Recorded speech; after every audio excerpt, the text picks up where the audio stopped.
Imagine if every wrestling match ended move 1, 2, 3. I know some fans would love that, but that's not for me. I live for weirdness and goofiness. So yep, I'm part of the problem. It's what makes sports entertainment so much fun though, is really, you never know. Literally anything could happen, which is why I am Simon from What Culture. Please do subscribe. This is 10 wrestling matches with the most unexpected consequences. Number 10, Ryback versus 3MB. So you do not remember this. Why would you? It happened on a random Raw back in March 2013 and saw Drew McIntyre, Jinder Mahal and Heath Slater get wrecked by Mr. Feed Me More because he was getting a push. As already chatted about, however, sometimes wrestling can find magic from nowhere, which is what happened during this. Drew was all ready to hit a big boot on Ryback to try and knock his nose off when he realized his pants were too tight. Not kidding. It meant when he went for this thing, he didn't have the flexibility he needed, so slipped and went flying into the big guy with his foot zooming in like an airplane. On paper, that sounds like a disaster, but nope. McIntyre had just inadvertently come up with the Claymore kick. This version is nowhere near as good as what he does today, but it is where it was born, and over time, he made it work, didn't he? This is also why no match is ever truly pointless. 3MB were never going to be much more than a bunch of jobbers, but in a matter of seconds, going to set McIntyre up for a long while to come. You gotta love it. Number 9, Braun Strowman versus James Ellsworth. Another story of enhancement talent getting somewhat of a break. This is even more wild as James Ellsworth wasn't even on the books. He had just been brought in on the 25th of July 2016 Raw to get owned by Braun Strowman. WWE had been doing this for a while, so it was just another tick in the box. Part of this angle was that these victims got to say a few words beforehand, and somehow Ellsworth took this moment and made it count. Because he went on some rant about how any man with 2 hands has a fighting chance, and it clicked. The audience thought it was the greatest thing ever. It helped that James looked somewhat like a child with a strange chin, so it generated a ton of sympathy, and even though Braun did as instructed and killed him, this momentum from Ellsworth continued to the point he got signed. I mean, what? It is a proper story of taking your 15 minutes of fame and turning it into a life-changing opportunity. I'm not sure any of us saw this happening. Plus, he won the women's Money in the Bank match. Kinda.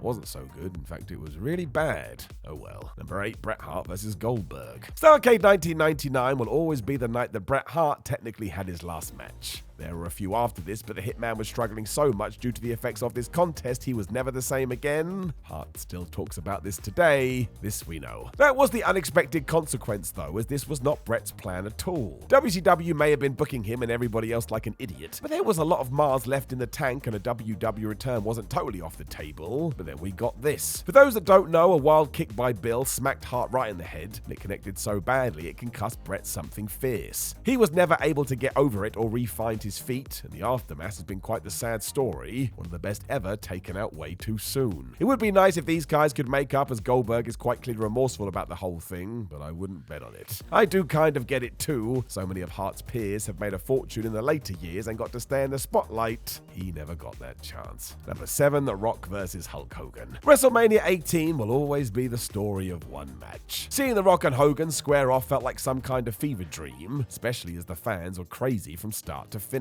I think we all knew that the audience was going to be loud, but this was so noisy many still call it the best match of all time. That's the adrenaline it gives you. Given that Hulk was coming into the thing as a heel though, and Rocky was a massive babyface, logic told us these would be the roles that they would play. The Hulkster would get some cheers of course, but otherwise, nice and easy. Nope. As soon as the bell rang, Canada decided they were going to act like it was 1984 and just showered Hogan in praise. He couldn't even move his head without receiving rapturous applause, and it got so out of control he and The Rock had to switch places. They honestly had no choice. It was so bonkers it actually changed all of WWE's plans too. There was no pathway that saw Hulk going back to his red and yellow pomp, but quite rightfully that was the direction afterwards. It got so out of control the Hulkster even had one last run as the WWE champion, which was truly surreal. Mainly this just proves that the fans can make or break any match. I mean, it's been all these years later. I don't think I'm over it. Number 6, that gauntlet match. The 12th of February 2019.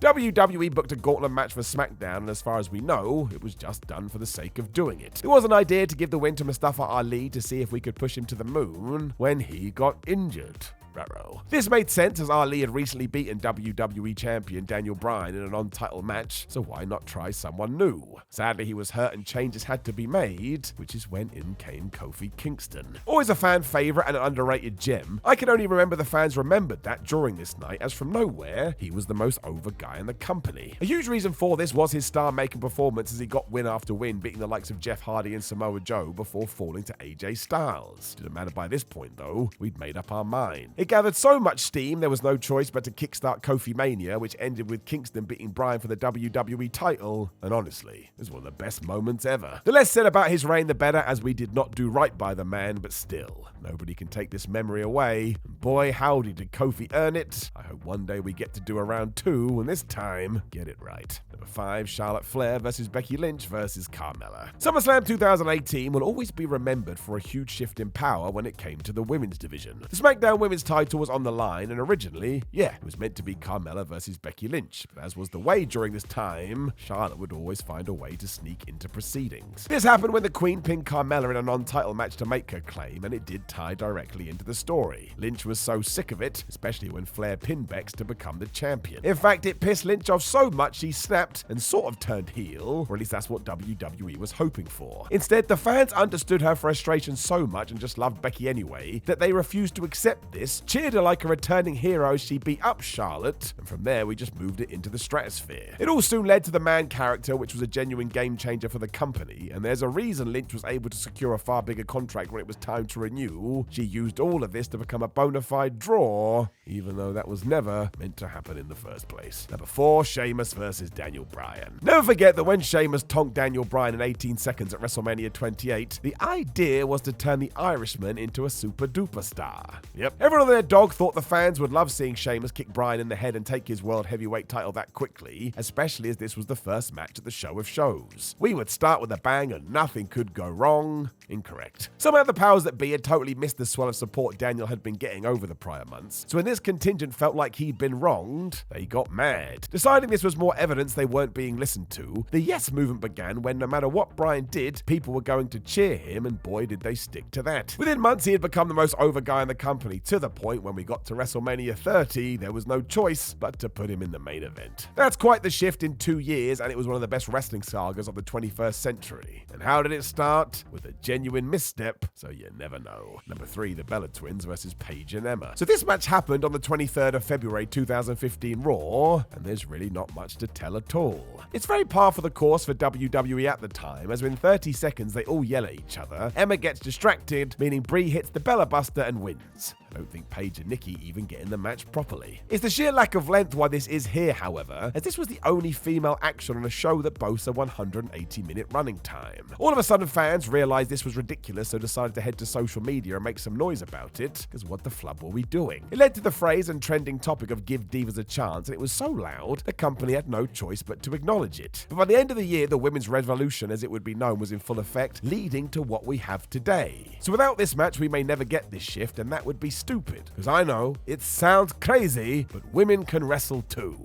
Seems like something we already should have been aware of. Number 2, Booker T versus Buff Bagwell. Way back on a Raw in July 2001, Vince McMahon had bought WCW and had decided to rebrand Monday Night Raw to Nitro while keeping SmackDown as the WWE product. I'm not kidding, it's all out there. McMahon basically thought he could rebuild the brand and then strut around bragging about it, which is why he booked Booker T and Buff Bagwell on an episode of Raw. We'll tease the audience and then we'll get to the bigger thing. That didn't happen. And why? Because for years the WWE had been telling their fans that World Championship Wrestling sucked. So when it was presented to them complete with logos, the audience just spat it out. They wanted none of this, and it didn't help the match was average at best, which is probably being kind. The thing is, though, it could have been Flair versus Steamboat and nobody was going to have it, because the decision had already been made in the fans' minds. WCW was a no. It meant sweeping changes and a giant waste of cash, as WWE had sunk a ton of money to promote all of this. As we know, we got the invasion angle instead, which was pants. Basically, nobody knew what to do with World Championship Wrestling, and this was all bad. Still makes me sad today. But 1, Stone Cold Steve Austin versus Owen Hart. There's only one match most remember from SummerSlam 1997, and it's this one. I doubt anyone can actually tell you anything else that happened, but halfway through, Owen Hart did go for a pile driver,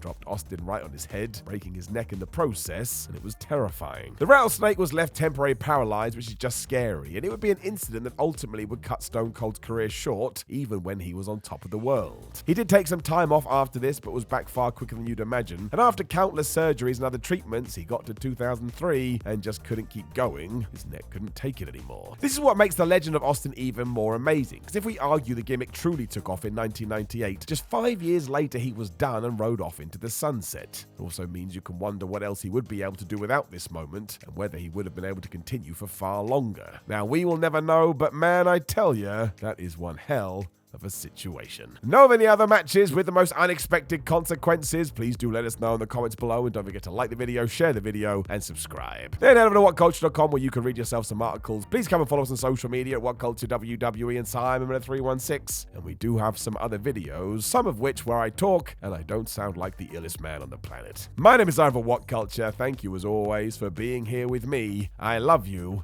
and I'll take you out for a date very soon.